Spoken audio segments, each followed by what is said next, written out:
La murale dont vous voyez devant vous s'appelle Melting on a Grain, créée par l'artiste Ron English. Elle est située sur la rue Saint-Dominique, entre la rue Prince-Arthur-Est et Sherbrooke-Ouest. Installée à Montréal depuis 2017, elle a été peinte pour participer au Festival Mural. De nos jours, elle est une des seules de cette cohorte qui a survécu les graffitis et les nombreuses interminables constructions à Montréal. L'artiste peint dans notre ville depuis les années 80. Malheureusement, la majorité de ses œuvres ont vu leur dernier jour. Notre murale survivante est éclairée par une luminosité indirecte qui vient mettre en valeur ses couleurs vives et ses épais contrastes qui sculptent ses formes non figurantes. D'ailleurs, elle offre une vue de couleurs complémentaires, autant chaudes que froides, avec des tons plutôt foncés. Cette œuvre remarquable démontre le vrai côté de la Mona Lisa, une œuvre de Leonardo da Vinci.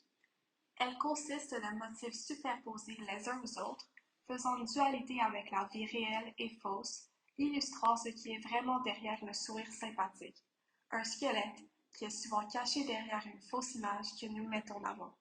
Composée uniquement de formes courbées, l'œuvre détient deux styles différents, l'expressionnisme et le fauvisme. Mais qu'est-ce que ça veut dire? Le style de l'œuvre est composé avec des couleurs éclatantes, puis est semi-vraisemblable. Cela a pour effet de faire ressentir des émotions. Ah.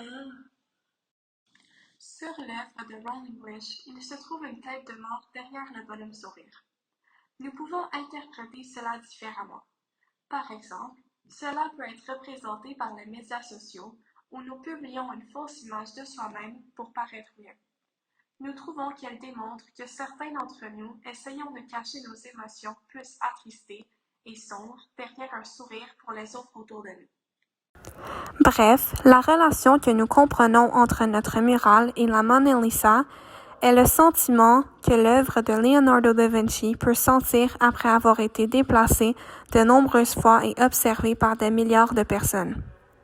Et vous, est-ce que vous vous cachez derrière un masque de joie